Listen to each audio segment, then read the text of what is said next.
Hello everyone, welcome to another edition of the Ohio Guys here. I'm Christian Ocampo and today I'm joined by Jeannie Tirado. How you doing, Jeannie? Hi. It's nice to have you. Thank you. Thank you for having me.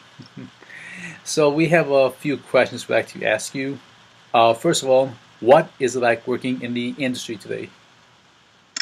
It's definitely, I want people to know it's definitely different than how it was before. Not just has technology changed the way dubbing is done, but also it's a lot more accessible than it was before, as far as streaming, then also as far as actors wanting to go out and try it. So the competition is different. The people that you work with, it's different than how it was. Um, and it's very much, if you want to be a voice actor, you can't just be a voice actor. You need to be an actor. I think the actors that do the most work or that really have made this into a long-term career rather than just a job they're doing for now, they have that mindset of acting. And then also it's different facets. Voice acting is one of them. Even if voice acting is your main thing that you do, because I consider myself voice acting as the main acting that I do, even though I do other forms of acting, I always keep in mind that I'm not a voice actor, I'm an actor, and then I just use solely my voice in certain acting projects. So it's definitely harder. I think the level has gone up over the years, just because we have the technology to make it that much better. Um, yeah, so but it's exciting, definitely exciting. In the industry right now, there are always new things happening. Anime's coming out faster than ever before, so it's a lot of a lot of new opportunities and new projects, which makes it super exciting. Yeah. All right. So during your time in voice acting, what is your favorite show you have worked on? Oh gosh.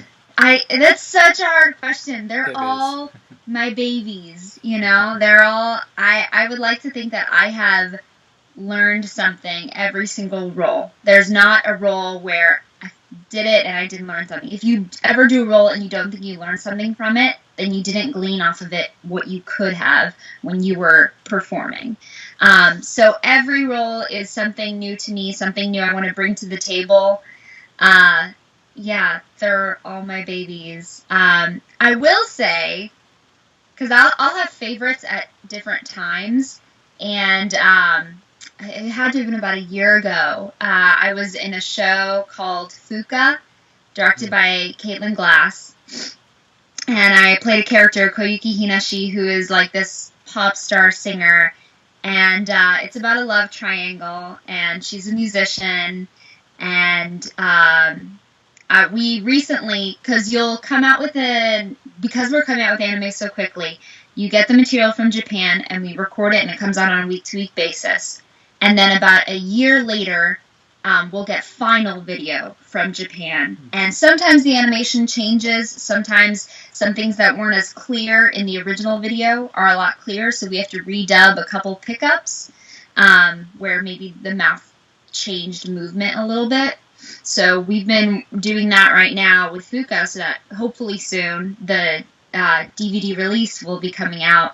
And just revisiting that role, it was very emotional. I told Caitlin there wasn't a lot of acting in that. It was really raw for me. I was kind of going through, of course, not exactly the same situation, but the same kind of emotions. And it was almost therapeutic going into the sessions, and just I had some emotional days. So right now I'm kind of feeling Fuka. If you haven't seen it, it's on the Funimation app. But that's my current favorite. Not that that's my favorite of all time. Again, I love all my babies. Well, speaking of emotional shows, what was it like working on Orange? Oh God, that was rough, rough. There were many times in the booth where I was crying, and I'm not one to cry easily. There are people that like you watch a sad commercial and you're crying. I'm not that kind of person, but there were some scenes where I remember there was one scene in particular. Jerry had me. Jerry was the director, Jerry Jewell. He had me turn off the lights in the booth, and they just played back a scene that they had already recorded between Micah and Jill's character, the main two characters. And gosh, that subject matter is so relevant, and it's so heartbreaking, and it's something that needs to be on the table and needs to be discussed. And there was a scene where I hadn't heard the dub of it yet, and he played it for me because it was like the episode that we were recording, and they had just both recorded, and I broke down. The engineer had to come in and bring tissues for me, just watching the scene between these actors, these fellow actors, because it was so emotional. And so that entire time we went in, thankfully the whole show isn't so heavy. There are like comedic moments and stuff, and I think my character and Sarah's character kind of got to lighten the mood a little bit, but definitely eye-opening and a good show. Oh, it's one of my favorites. Yeah. All right, another show you worked on. What was it like working on Relight? Yeah, I loved Relight. Fun fact. So, you have kind of role models or people that you're like, man, if I ever met this person. And Micah Solisad was one of those people for me. Before I moved out here to do voice acting or anything, I had heard his voice, thought his acting was phenomenal. And I still remember the first time I met him. And then to be on this show with him and be working off of his character, like Chizuru Gatu, I was like pinching myself. I was like, oh my gosh, is this really happening? And it's a funny show, and her character was challenging. It's challenging to play a flat kind of character where everything is so hidden, and then letting little moments of that emotion shine through, and then holding back. It was a lot of holding back. And Jeremy, who was the director, Jeremy Inman, did such a good job of walking us through that, of knowing those beats when you got to show a little crack and let emotion shine through, but then hide it. And, be the socially awkward person in your performance. So yeah, very good exercise in subtlety, and then just an all-around amazing show. It had its lighthearted moments, and then at the end, when the two of them with the fireworks, and my heart. And her smiles. I love those smiles. Yep. That was a lot of fun. I remember when we recorded that, he was like, all right, have fun with it. And I did just like a kind of weird thing, and they just broke down. I could like see them on the other side, and I was like, was that bad? And he's like, no, it's good. It sounded awkward.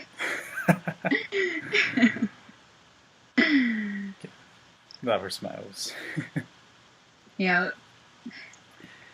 So another show you worked on, what was that working on Myron Calder's Phantom World? Yes, yeah. Now that's a whole other side. Whereas like Relight and Orange, they kind of tackle, even though they have moments of hilarity, they tackle like kind of serious human issues. That show was on the other side of the spectrum, where it's like this crazy, outlandish, almost surrealist kind of world with phantoms and stuff. And I loved how my character was kind of like the voice of reason. Like, these characters are doing crazy stuff, and she's like, you know, you guys are crazy, right? I love that. I love kind of being like the straight character when everyone else is crazy. Because then also she has moments where she's like, fine, I'll join in the craziness. And yeah, Jerry Jewell, he directed Orange, and it's like night and day between those two. So we definitely had fun kind of hearing. I remember we would have playback of the Japanese, and we would play back. I'd be like, okay, how are we going to tackle this? And he's like, follow the Japanese cue. Because there are some times when you're dubbing anime where the Japanese voice actress will do something and it just doesn't translate for American audiences. Like, we do have the little reactions. If somebody, asks you a question, you'll do like a, huh? But in Japanese, where it would be like, eh? We don't do that, American audiences, so we try to downplay that a bit. So there's sometimes where you kind of, okay, I hear what the Japanese does, let me translate into what I would do. But for some of those, it was just like, I don't know what I would do in that situation, like that noise, especially with her power of just the sonic blah,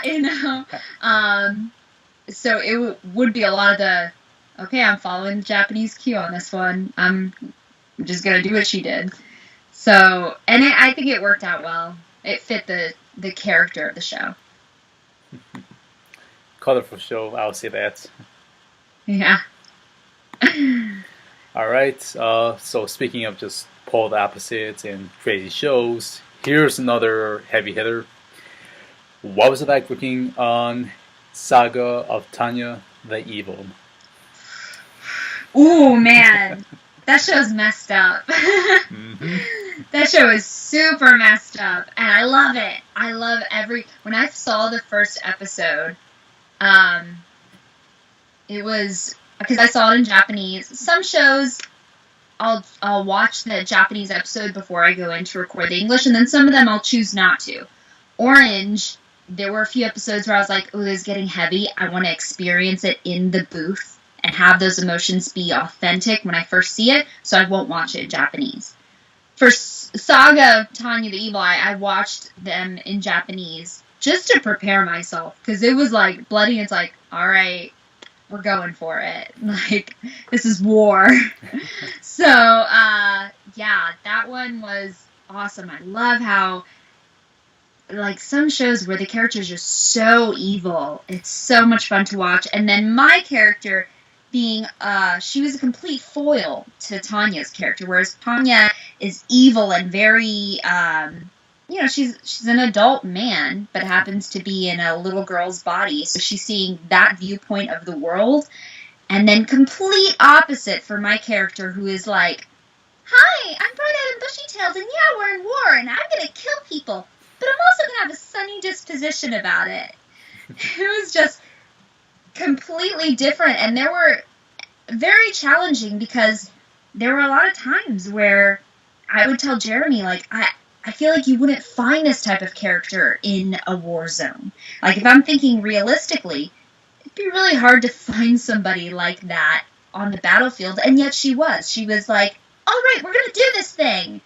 And, those big old eyes. So it was definitely a challenge in bringing the heaviness and the weightiness of the situation. Like, yeah, I'm serious, and I am going to do my job, and I am going to, be good at this job. But then also, I'm going to bring up the morale of our troops. And, I know Tanya the way you guys, or I know Tanya a different way than you guys do, so just kind of be more forgiving with her, rally the troops, but we're going to get this job done.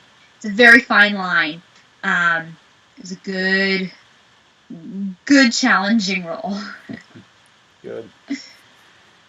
Speaking of challenging shows, and here's one that's considered a classic. What was it like working on Star Blazers 2199? so cool. So cool. So I started watching anime, when it was on Toonami and Adult Swim and stuff. That was my entrance into anime. So my first anime that I watched was stuff like Cowboy Bebop and, Samurai Champloo and kind of the older stuff. And I love Cowboy Bebop. That kind of like, I had a friend explaining it to me, kind of like space opera type of shows. And man, when I found out I was in Star Blazers, I was like, yes, because I love that art. I love it. I love how even though it's, revamped, they're sticking to the old school art. They're sticking to those old school, the music, the tropes, the kind of cinematography. And they're really staying true to that. And I love that because that's the kind of stuff that a lot of people, they're like, that's why I started watching anime. That kind of stuff. Me included. And then on top of that, to be playing a badass pilot, like fighter pilot chick, that's just like icing on the cake. I love my character so much. Yamamoto is so cool. She's 3D. She's not a 2D character. She's completely well written, where she's complex and she has inner motives and she has turmoils, and she's also has her moments where, no, I'm going to fight for this and I'm not going to take anybody else's, baloney. But then also moments where, okay, I'm in the wrong. I need to check myself and I need to change. It's so real. She has that human aspect to her, even though she's a cold, hard fighter and so awesome. It's every time I go into record, I'm just like, I can't believe I got to voice this awesome chick. Well, congrats. That was unexpected for everyone when they came out for the cast announcement. Really? Mm-hmm. I wasn't expecting anything like that, so happy that you're enjoying this character.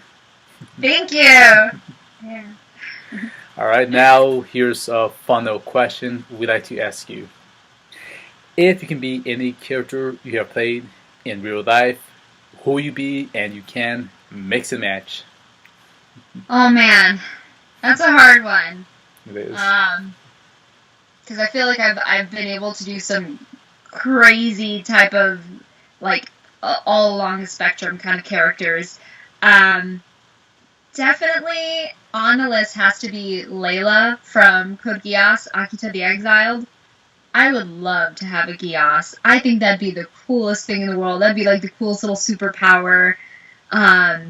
There's a lot unknown about it, which I think also adds to the coolness factor. I definitely love to be her. And she has like a beautiful French accent, so that'd be awesome. I would like to add in a little bit of Futaba from Three Leaves, Three Colors, because much like many anime girls, she's a vacuum and can eat anything. She'll have like a feast of all the food and be this big. Like, she never gains any weight. She eats all the bread and sweets and everything, and she's just so excited to eat so much food. And doesn't gain any weight. I'm like, I would like to have the spirit of Futaba, where I just eat everything in sight and I'm okay. But then also have like, have that. I would like the awesome badassness of Yamamoto from Star Blazers. Layla with her Geass for sure. I think that'd be an awesome mix. Yeah, it would. Right? I knew you were going to say Star Blazers. I knew you were going to throw that in. Oh yeah, I have to.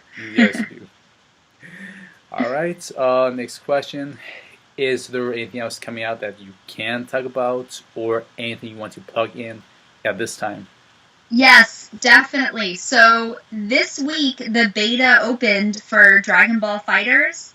I'm the voice of Android 21, new android in the DBZ world. So, that's coming out. The beta opened out this week, but then I think later this month it'll open out, like, fully. So excited for the video game. I've been hearing a lot of good things so far, so definitely check out the new Dragon Ball FighterZ video game. Of course, all the like classic characters that you know are in it, but then also some new ones. So yeah. All right. And now we've come to our final question, and we ask this to all the voice actors. Any Facebook, Twitter, or any other social media for the fans to contact you? Yes, definitely. I love hearing feedback from fans. My Facebook is one of those things I don't have it for anime. That's just like friends and family and high school alumni. But I am on Twitter. I am on Instagram. Super easy handle. It's just my name at Jeannie Tirado. No spaces. Yeah, just my name for both of those. I answer back very frequently on Twitter. Same for like I go out to cons and stuff, so same for that. You can contact me on Twitter to request, or yeah, follow me on there. I post anything and everything. I'll post announcements, but then also if you want to know about my regular old day life, what I do on a regular basis, what I cook, especially my Instagram. I'm that person. I'll post a lot of food pics of recipes that I'm trying out. But yeah, you can contact me through those two. Okay. Well, thank you for your time for the interview. We appreciate it. Thank you. Thank you for inviting me and asking me. I love answering any kind of questions to help anybody out. Thank you. Appreciate it. And thank you to our fans for tuning in another episode of the Ohio Guys. Thank you all. My name is Christian. And she's Jeannie. Bye.